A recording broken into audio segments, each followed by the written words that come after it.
नमस्कार दोस्तों, welcome to my channel. मैं हूं चांकुबा। दोस्तों, अपने लास्ट सेशन में हमने बात की थी आर्टिकल 19(1)(a) में दिए गए right to freedom of speech and expression की। साथ ही में उसको हमने बहुत ही डिटेल में जाके पढ़ा था, जहां पे हमने बहुत सारी जजमेंट्स देखी थी। साथ ही में उसके ऊपर जो रिस्ट्रिक्शंस लगाई गई हैं वो भी कवर कर ली थी। आज हम बात करेंगे आर्टिकल 19(1)(b) से लेकर 19(1)(g) तक दिए गए जो बाकी के फ्रीडम्स हैं उन सब की। ये 5 फ्रीडम्स को हम डिस्कस करेंगे। साथ ही में इनके ऊपर जो रीजनेबल रिस्ट्रिक्शंस लगाई गई हैं फ्रॉम आर्टिकल 19 क्लॉज 3 ऑनवर्ड्स, वो भी आज हम कवर करने वाले हैं विद ऑल द जजमेंट्स जो कि हमारे लिए यूपीएससी के लिए इंपॉर्टेंट हो जाती हैं। चलिए शुरुआत करते हैं आज के इस सेशन से। इस सेशन में आगे बढ़े उससे पहले मैं आप लोगों का धन्यवाद देना चाहूँगा, बिकॉज आप लोगों ने मेरे इन दोनों चैनल्स को बहुत ही अच्छे से प्यार दिया। बहुत सारे लोगों ने इन्हें सब्सक्राइब किया। मुझे उम्मीद है कि जो भी कंटेंट यहाँ भेजा जा रहा है आप लोगों का उसका फायदा मिल रहा होगा। चलिए बात करते हैं हमारे आज के पहले आर्टिकल के क्लॉज की, दैट इज 19(1)(b। नाउ ये जो 19(1)(b) का क्लॉज है that is freedom of assembly. अब ये फ्रीडम ऑफ असेंबली का क्या मतलब होता है, इसमें क्या क्या चीजें आ जाती हैं, देख लेते हैं। अब देखिए, कहते हैं जी all the citizen shall have the right to freedom of assembly और that is to assemble peacefully and without arms. आपके पास राइट है कि आप कहीं पे भी असेंबल हो सकते हैं, पीसफुली असेंबल हो सकते हैं एंड विदाउट आर्म। अब इसमें और क्या क्या चीजें आ जाती हैं कि पर्पस क्या होगा असेंबल होने का, why can you get together at any place. So इसमें आ जाता है कि for the propagation of idea, for dissemination of ideas and to educate public etcetera. So that purpose for which you want to gather वो जो है वो peaceful होना चाहिए। एंड इसमें यह भी कहा गया है कि फ्रीडम ऑफ पीस, जो freedom of speech and expression कल हमने कवर किया था, एंड जो फ्रीडम ऑफ असेंबली है ये एक दूसरे के कोरोलरी हैं, ये एक दूसरे के कॉम्प्लीमेंट्री हैं। इसमें एक दो चीजें और हैं कि भाई देखिए जो फ्रीडम ऑफ असेंबली है इसमें क्या क्या आ गया। इसमें कहता है जी right to hold public meetings, right to hold hunger strikes, right to take out processions, ये सारी चीज इसमें आ जाती है। हाउएवर कहते हैं जी such assembly must be peaceful and without arms. अब देखिए एक दो चीजें और इसके बारे में हमें पता होनी चाहिए, वो ये कि भाई आपके पास डेफिनेटली ये अधिकार है that you can gather yourself and आप अपने ग्रुप को इकट्ठा कर सकते हो, असेंबली का अधिकार है। पर जहां पर आप इकट्ठे हो रहे हो वो प्राइवेट या फिर गवर्नमेंट की जमीन नहीं हो सकती है। खास करके आप ये नहीं कह सकते किसी सरकारी दफ्तर में जाकर कि हम यहाँ पर असेंबल होने वाले हैं, या फिर किसी की प्राइवेट प्रॉपर्टी में जाकर हम असेंबल होने वाले हैं, ये इसमें नहीं आ जाता है। राइट, चलिए आगे कहता है जी दिस आर्टिकल, अब क्योंकि अगेन वेरी इंपॉर्टेंट आर्टिकल, सो इसमें भी हमें देखने को मिलता है कि बहुत सारी सुप्रीम कोर्ट की जजमेंट्स आ चुकी हैं। कुछ पॉइंट्स वहां से हमें देखने को मिलते हैं, वो हम देख लेते हैं। सबसे पहला तो यही कि अगर देखें हम इसके ऊपर जो लगाई गई रीजनेबल रिस्ट्रिक्शंस हैं उनमें क्या क्या चीजें आ गई। देखिए हमारा अभी का जो प्रेजेंटली अभी क्योंकि नया कोड आ रहा है, लेकिन अगर हम बात करें एग्जिस्टिंग क्रिमिनल कोड की तो उसमें क्या देखने को मिलता है, जो हमारा सीआरपीसी है उसमें सेक्शन 144, आपने धारा 144 का नाम सुना होगा। अब ये क्या होता है कि भाई आपको जब ये इंपोज कर दी जाती है तब वहां पर 5 या 5 से अधिक लोगों को इकट्ठे होने की आजादी नहीं होती है। इसे इंपोज करने के कुछ ग्राउंड्स दिए जाते हैं, डिस्ट्रिक्ट एडमिनिस्ट्रेशन के द्वारा इसे इंपोज किया जाता है। अब अगेन वो जो अगर 5 या 5 से अधिक लोग इकट्ठे हो भी जाते हैं after this has been impose, तो उसे अनलॉफुल असेंबली माना जाएगा। So this is a reasonable restriction. दूसरा क्या है, अगर हम बात करें 129 सीआरपीसी की जो अभी करंट था, उसमें इवन पुलिस फोर्स को ये भी राइट दिया गया है कि वो अनलॉफुल असेंबली को डिस्पर्स करने के लिए रिक्वायर्ड फोर्स का इस्तेमाल तक कर सकते हैं। चलिए अब बात करते हैं क्या क्या रीजनेबल रिस्ट्रिक्शंस आखिर इसमें लगाई गई हैं। देखिए रीजनेबल रिस्ट्रिक्शंस की अगर मैं बात करूं 19 क्लॉज 3 में दी गई हैं। दो रीजनेबल रिस्ट्रिक्शंस हैं। पहला क्या है, in the interest of sovereignty and integrity of India. So again जैसे हमने लास्ट सेशन में भी बात की थी कि भाई ये एक बहुत ही वाइड रिस्ट्रिक्शन है, जहां पर इन द इंटरेस्ट ऑफ सॉवरेनिटी यानी कि देश की संप्रभुता का इंटरेस्ट आ गया। देश के खिलाफ अगर आप वेजिंग वॉर है, देश के खिलाफ रेबेल कर रहे हैं, वो सारी चीजें इसमें आ गई। दूसरा क्या है, in the interest of public order. Now ये जो पब्लिक ऑर्डर है इसे काफी ज्यादा वाइड डायमेंशंस दी गई हैं। पब्लिक ऑर्डर में अगर आप मान लीजिए दंगा फसाद करने के लिए इकट्ठे हो रहे हैं, या फिर एप्रीहेंशन भी है कि आप लोगों की असेंबली से कुछ गड़बड़ हो सकती है, लॉ एंड ऑर्डर की सिचुएशन बिगड़ सकती है, पीस को नुकसान हो सकता है, तो उसमें आपने देखा कि ये हमने अभी 2 सेक्शंस को कवर किया, ये वहां पर लागू किए जा सकते हैं। सो बेसिकली ये जो सीआरपीसी के सेक्शंस हैं ये इसी सेकंड रिस्ट्रिक्शन के जो मैनिफेस्टेशंस आप मानकर चल सकते हैं। फिर एक केस आया था Himmatlal versus police commissioner of Ahmedabad. इसमें क्या हुआ था, इसमें बेसिकली एक ऐसा ऑर्डर आया था पुलिस कमिश्नर का जिसके थ्रू ब्लैंकेट बैन लगा दिया गया था on any kind of assembly और पब्लिक मीटिंग। नाउ ये जो ब्लैंकेट बैन था वो इन दोनों में से किसी भी दायरे में नहीं आ रहा था। यू हैव टू इधर specify, you have to give reason, there must be a proper reason कि आप क्यों पब्लिक असेंबली के लिए मना कर रहे हैं।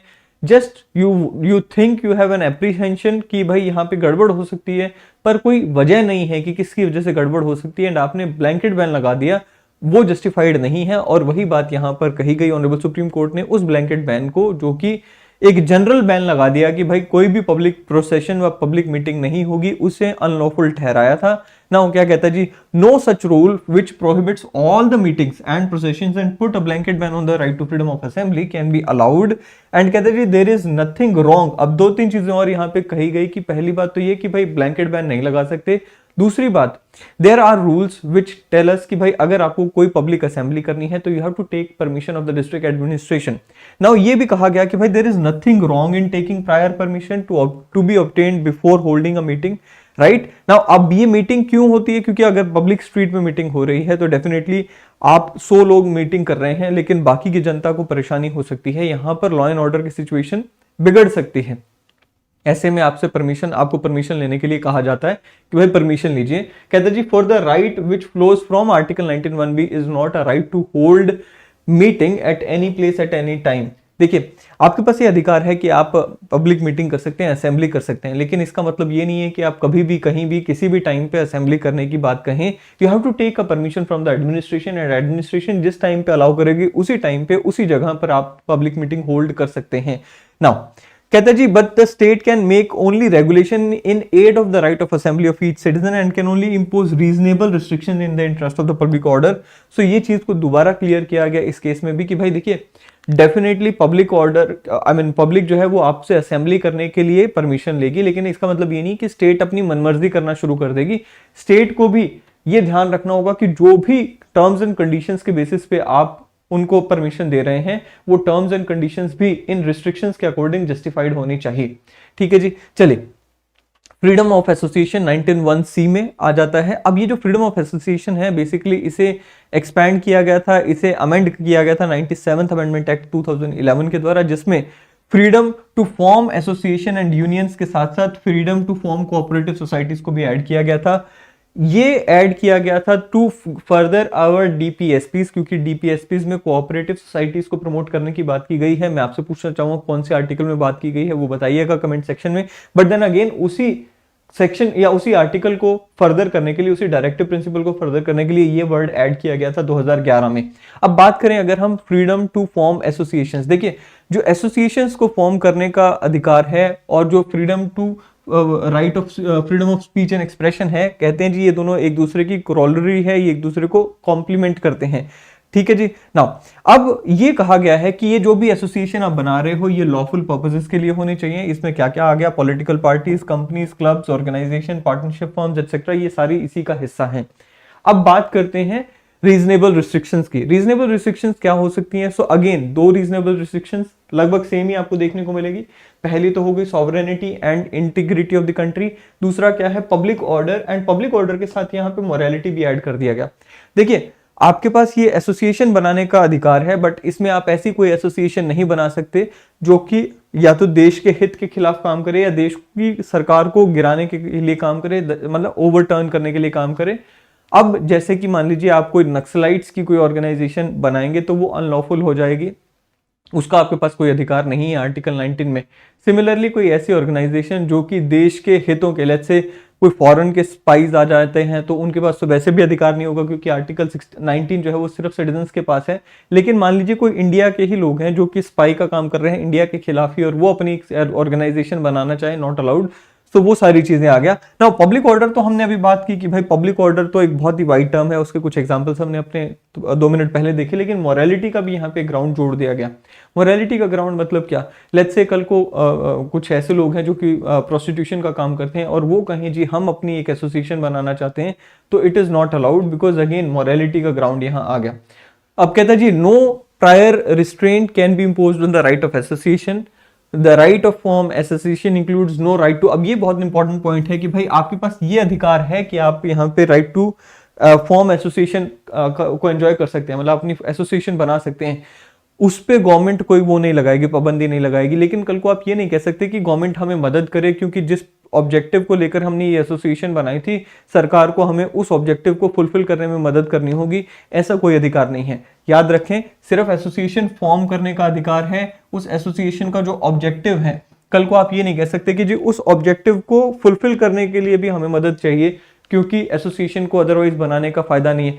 फायदा हो ना हो ये आपके ऊपर है, आपको सिर्फ एसोसिएशन बनाने में हम अलाउ कर सकते हैं, अधिकार दे सकते हैं, लेकिन आप कल को गवर्नमेंट से ये नहीं उम्मीद कर सकते कि वो आपके उस ऑब्जेक्टिव को फुलफिल करने के लिए मदद करेगी जिसके लिए आपने ये एसोसिएशन बनाई।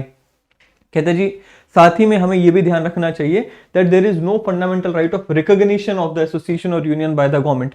अब गवर्नमेंट आपको, एक तो ये हो गया कि भाई आपको हेल्प नहीं करेगी टू अचीव द ऑब्जेक्टिव, दूसरा ये कि गवर्नमेंट से आप ये भी मत उम्मीद रखिएगा कि गवर्नमेंट आपकी जो एसोसिएशन आपने बनाई है, जो आपको राइट मिला हुआ है आर्टिकल 19 में, उसे रिकॉग्नाइज करेगी। इस चीज का कोई अधिकार आपके पास नहीं है।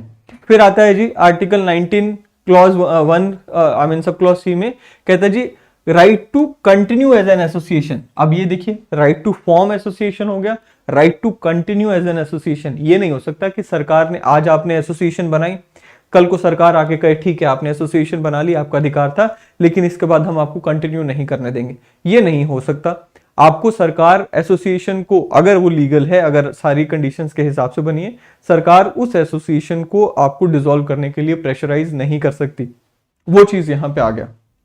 तो बेसिकली क्या हो गया, right to form association, right to continue that association is recognised in article 19, but then again right to achieve that the objective of that association और right to be recognised as that association is not included in this article। कहते जी right to form an association and protect its composition in accordance with in its internal constitution is included। So आप अपनी association बनाओ, अपनी association का जो constitution है, जो कि लीगल होना चाहिए, जिसको जो आपके रूल्स एंड रेगुलेशन है जो कि लीगल होने चाहिए, उसके हिसाब से उसे चलाओ, उसके ऊपर कोई पाबंदी नहीं है, उसमें आपका मॉडल, आपका ये अधिकार बन जाता है। फिर एक यहाँ पर जजमेंट आया था Raghubar Dayal versus Union of India 1962। इसमें कहा गया that nobody can be compelled to be a member of government sponsored union। अब देखिए, हम सब जानते हैं कि there are various corporations, there are various सरकारी कंपनीज ना, उनमें यूनियंस बनती हैं। अब ऐसे में कोई भी यूनियन हो सकती है या कोई भी सरकार के द्वारा स्पॉन्सर्ड यूनियन हो सकती है, उसका आपको मेंबर बनने के लिए कंपेल नहीं किया जा सकता। ठीक है, वो यहाँ पे आ गया। फिर क्या है, freedom of movement, again 19(1)(d। अब कहते हैं जी freedom of movement throughout the territory of India आपके पास है, that is the right to move as per one's on choice, आपके पास इसमें दिया गया है आर्टिकल 19(1)(d) में। बट देन इसी के लिए आपको देखिए right to use roads and highways इसी में आ जाता है, बिकॉज आपके पास ये अधिकार है, तो आपके पास हमारे रोड्स एंड हाईवेज को यूज करने का अधिकार इसी की कॉरोलरी में आ जाता है। दूसरा क्या कहता है जी, the freedom of movement is guaranteed by the constitution and citizen can move from one state to another anywhere in the country. Basically you can move, but then there are some reasonable restrictions imposed, जिसको हम अभी discuss करेंगे।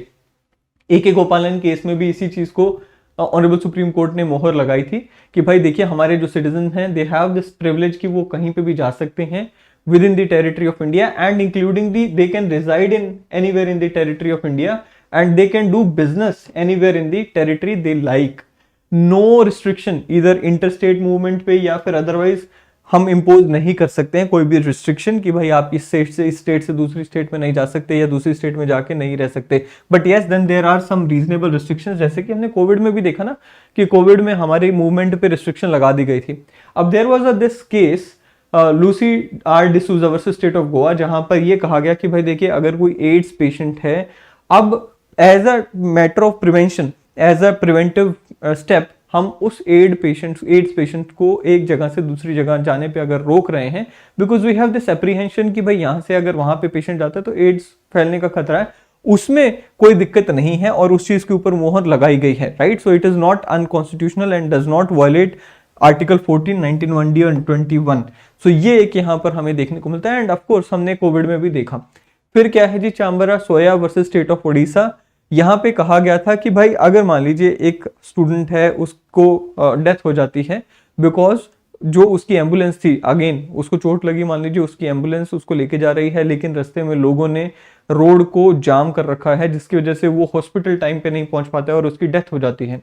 ऐसे में उसका ये जो right to freedom of movement था ये हर्ट होता है एंड उसकी वजह से उसकी डेथ हुई, अल्टीमेटली सरकार को उसे कॉम्पनसेट करना पड़ेगा, सरकार इज लायबल टू पे टू दैट पर्सन। एंड ये भी कहा गया कि भाई ठीक है सरकार उसे कॉम्पनसेट करे या उसके घर वालों को कॉम्पनसेट करे, and at the same time जिन लोगों ने रोड को ब्लॉक किया था उन लोगों से सरकार वो सारा खर्चा रिकवर कर सकती है जो कि सरकार उस व्यक्ति के घर वालों को देगी जिसके बच्चे की डेथ हुई है। सो बेसिकली ये इस केस में कहा गया। फ्रीडम ऑफ रेजिडेंस, अब देखिए कॉम्प्लीमेंट्री है to freedom of movement and इसमें आप कहीं पे भी देश में जाकर रह सकते हैं, वही यहां पर आ जाता है, ठीक है। अब एक केस आया था यूपी आवास एवं विकास परिषद versus friends cooperative housing society limited 1995 का ये केस था। ऑनरेबल सुप्रीम कोर्ट ने इसने कहा कि राइट टू शेल्टर जो है वो हमारा एक फंडामेंटल राइट है एंड वो फंडामेंटल राइट जो है इसी के तहत आ जाता है, that is freedom of residence जो है, राइट टू रेजिडेंस जो हमें मिला हुआ है उसी में राइट टू शेल्टर आ जाता है।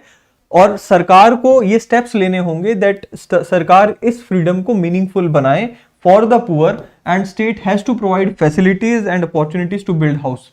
सो right to freedom of residence जो है ना हमारा, जो आर्टिकल 19(1)(e) में आ जाता है, इसी में सरकार की भी जिम्मेवारी बांध दी गई कि सरकार इसे मीनिंगफुल कैसे बनाए, क्योंकि आपने फ्रीडम तो दे दिया but then when you are not having the facilities, जब आप भारत की बात करते हो, भारत की इकोनॉमिक स्टेटस की बात करते हो, सभी लोगों का इक्वल नहीं है।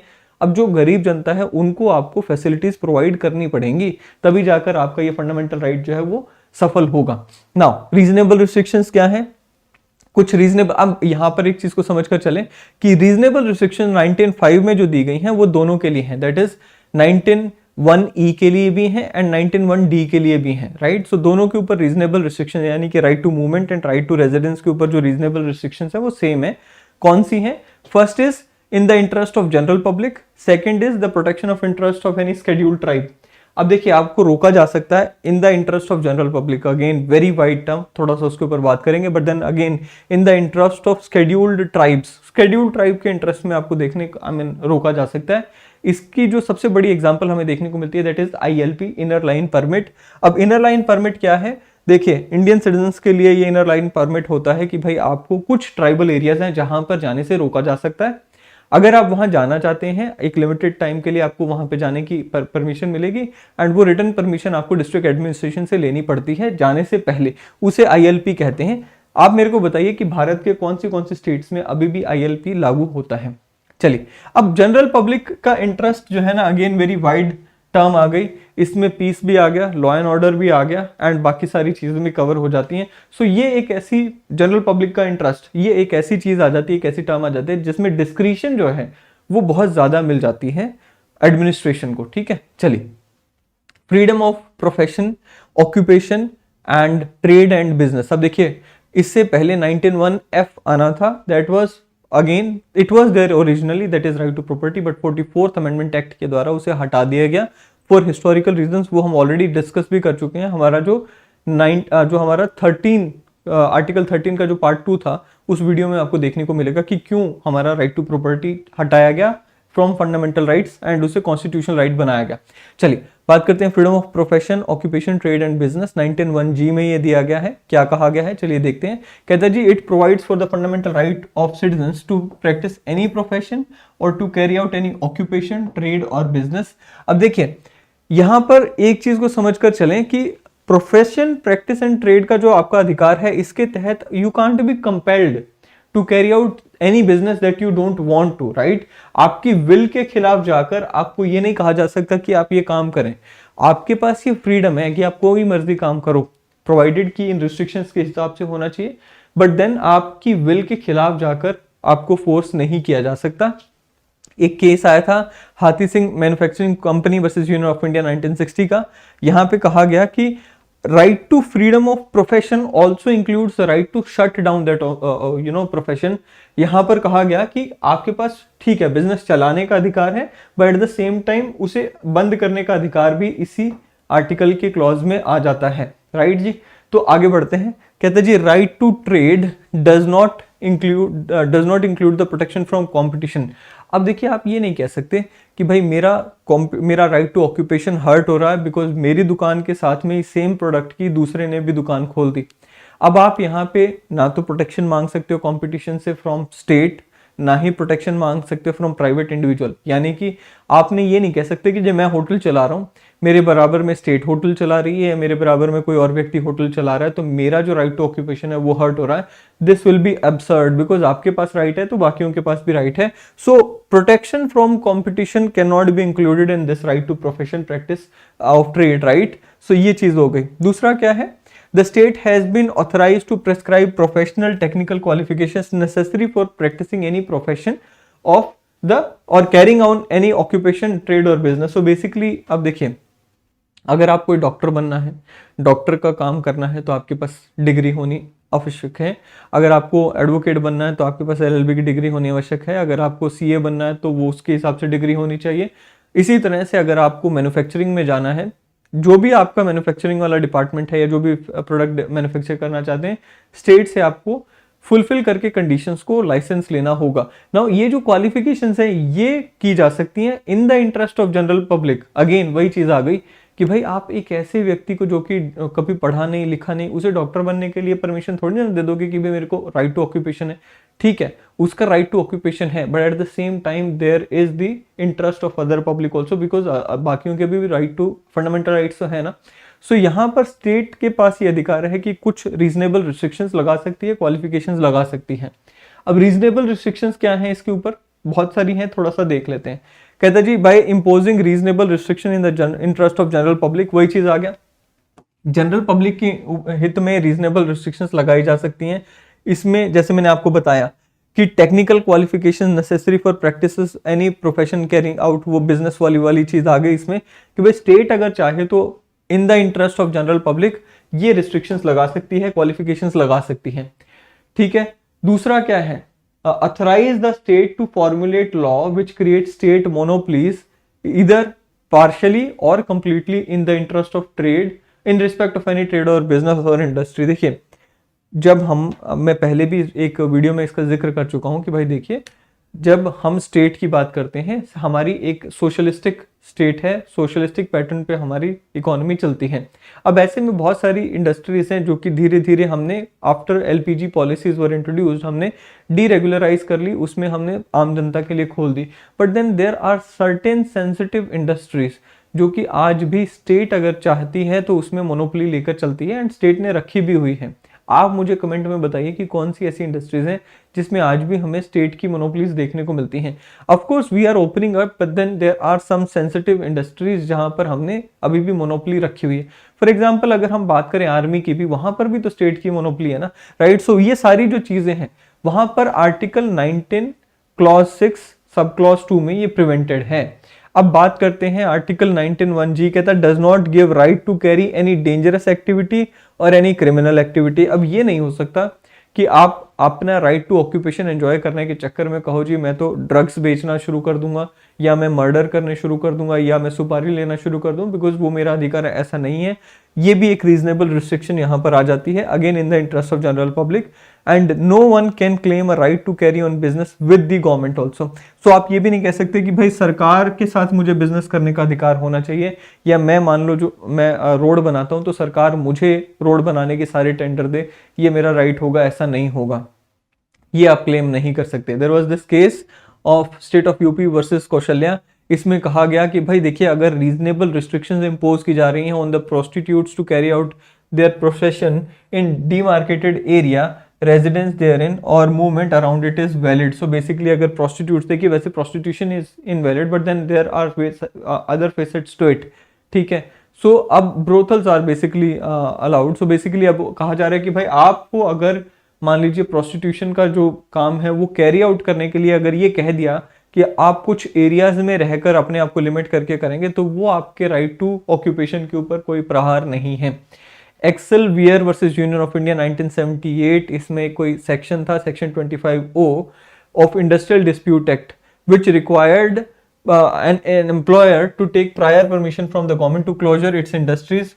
अब देखिए गवर्नमेंट की प्रायर परमिशन चाहिए थी कि अगर मैं क्लोज करना चाहता हूं इंडस्ट्रीज, तो मैंने आपको अभी थोड़ी देर पहले भी बताया कि भाई अगर आपको राइट है कि आप अपनी इंडस्ट्री चला सकते हैं, तो आपके पास ये अधिकार है कि अपनी इंडस्ट्री अपनी विश के हिसाब से बंद भी कर सकते हैं।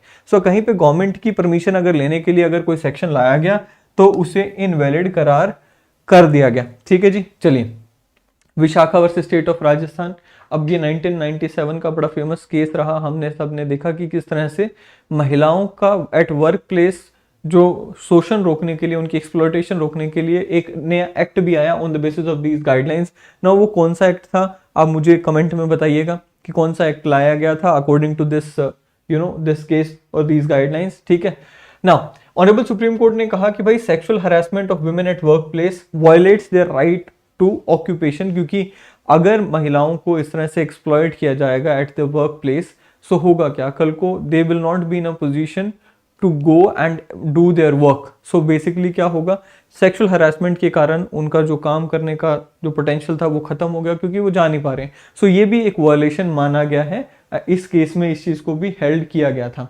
फिर state of Gujarat versus Mirzapur मोती कुरैशी कसाब जमात, ये केस था। यहां पर कहा गया कि expression in the interest of general public is has a very wide ambit, और उसमें क्या क्या आ जाता है। अब देखिए, मैंने आपको कहा कि भाई देखिए, स्टेट जो है रीजनेबल रिस्ट्रिक्शन लगा सकती है in the interest of general public. अब ये इन the interest of general public को इस केस में थोड़ा सा डिफाइन किया गया था, और उसमें कहा गया कि क्या क्या चीजें आ गई, public order, public health, public security, moral and economic welfare of the community, and the objects sought to be achieved by the state in the furtherance of DPSPs as mentioned in part 4 of the constitution। ना देखिए, बहुत सारी चीजें इसमें आ गई। General public का जो interest है, इस टर्म में क्या क्या सारी चीजें आ गई, तो ये चीजें आप याद करके लिख सकते हो अगर आपसे पूछ लिया जाता है आर्टिकल 19 से जुड़ा हुआ ये सवाल। तो ये है जी अपना पूरा आर्टिकल 19। यहाँ पर हम कंक्लूड करते हैं आर्टिकल 19। आर्टिकल 19 का पार्ट 1 अपना मेरी लास्ट वीडियो में आप देख सकते हैं, पार्ट 2 ये होगा, एंड इसके बाद हम अपने नेक्स्ट आर्टिकल की तरफ बढ़ेंगे। मुझे उम्मीद है कि ये वीडियोस आपको पसंद आती हैं। वीडियोस पसंद आए तो इन्हें लाइक करें, शेयर करें, चैनल को सब्सक्राइब करना ना भूलिएगा। अगले सेशन में मिलेंगे। Till then, thank you, have a great day.